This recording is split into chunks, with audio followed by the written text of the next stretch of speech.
Okay, John. So when you're ready to start the boat, obviously here under the rear seat, you have your battery switch. I always just turn both batteries on where it says 1 and 2 on the very bottom. I always point it there.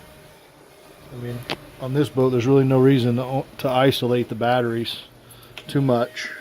I mean, one's the starting battery and one's the, you know, for all your electronics typically, if that's how they have yours wired. But anyways, I usually turn it to off when I'm not using it and plug in my charger, which your charger is right here.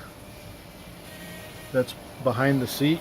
I'll show you how it's, you know, that's your transom seat and that's your transom seat back. And they both open up to give you access to all that stuff.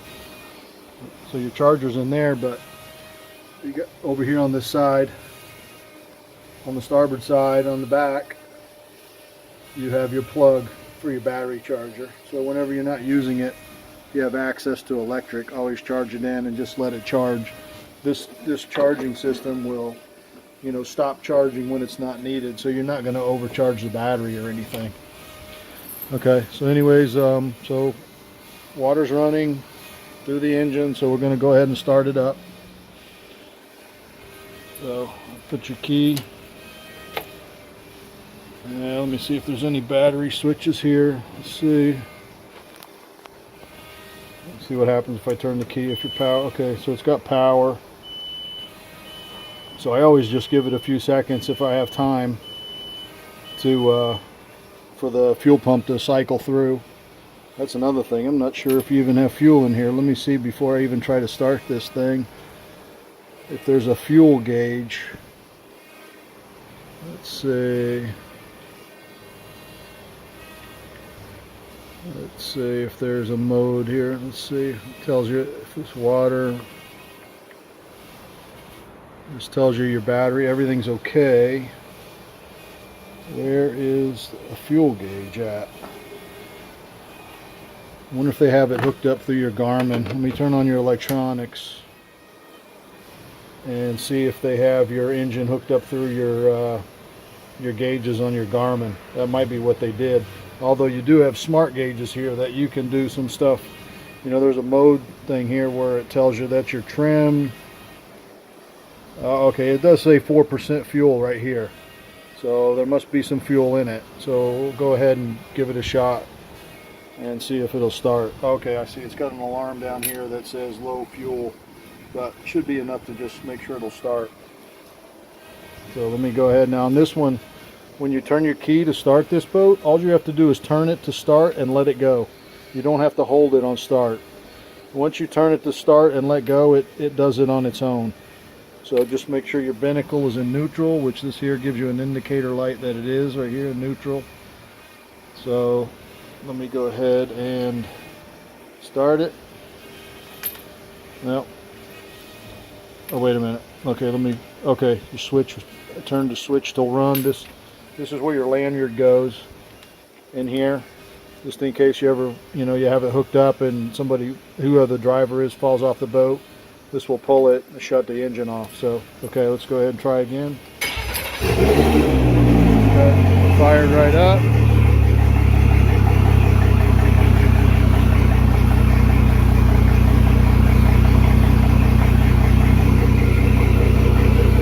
Let it smooth out for a second. Sounds good.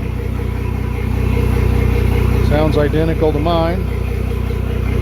We'll go back over here. There should be a water pressure indicator. Let's see. So there's your temperature. When you flick through your mode, there's your temperature of your, you know, of the engine as your water cycles through it. Obviously, it will climb up, but it should even out about, I don't know, usually mine levels out about 140, 145, something like that. Probably have to read your manuals because you got the newer binnacle on yours that's got a dock. I don't know if you have the docking option. That kind of just like changes the sensitivity of your throttle when you're trying to dock it. So you'll have to play around with that a little bit when you get it on the water.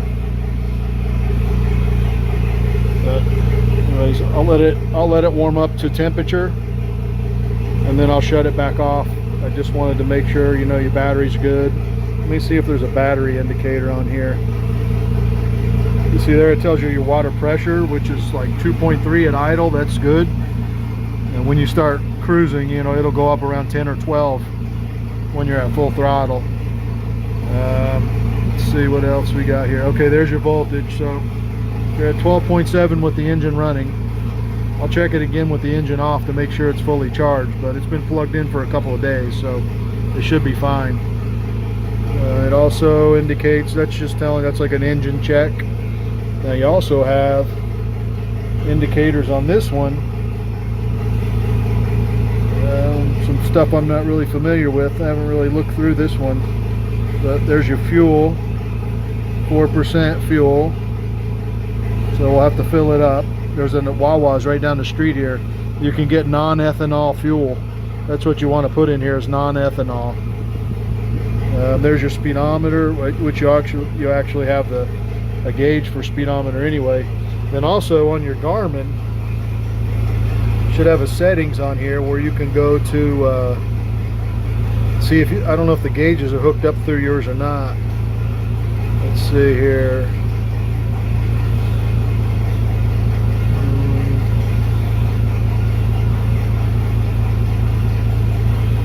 Yeah, I don't see a thing for gauge. Oh, here you go, gauges, vessel. Okay, yeah, so here's your water temperature.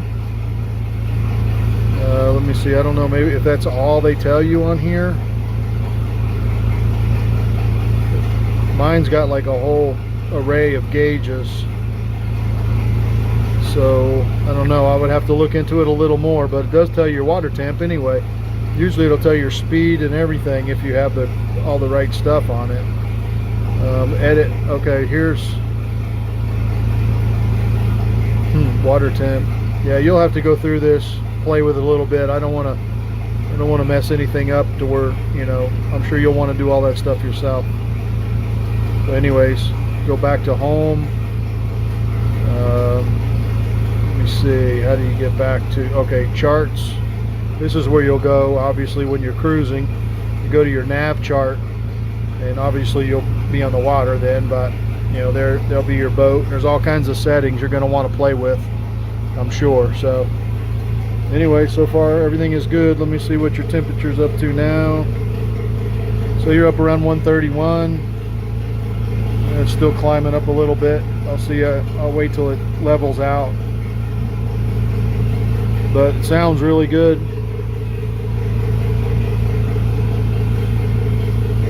See if there's anything else on here. Really, everything else I'm sure you're aware of. It does have a freshwater washdown back here in the back. You got the little hose port right here, and you got the water tank fill right here on the side, down here by the transom. So you just fill this with water, and then you have a little hose that's here. I saw it in your cooler. There's a little hose. You can hook that, get you a nozzle, hook it back there on the transom, and then you have a freshwater washdown pump right here. I don't know, you got a couple labeled, wash 2, wash 1. You'll have to play with this a little bit and see which one turns that on, so you can kind of spray down, you know, the deck or whatever you want to clean up. Sometimes I'll spray down my engine. If I'm not going to wash the boat, I'll spray it down just with some fresh water. You also got a live well here underneath the transom seat. It's got should have a saltwater pump. So you got 2 pumps. You got a pump there, and you got a pump over there. So one of them will be a saltwater pump for your live well, and one will be your freshwater washdown pump. So I'm not exactly sure which one of your switches will be for your live well. You'll have to play around with that a little bit. Okay, here you go, live well. Okay, I guess the same switch, live well wash 1, live well wash 2. So yeah, you'll have to play with that a little bit. Up front, there's your cowling. I had it sitting up here just to keep it nice. Wish mine looked that good.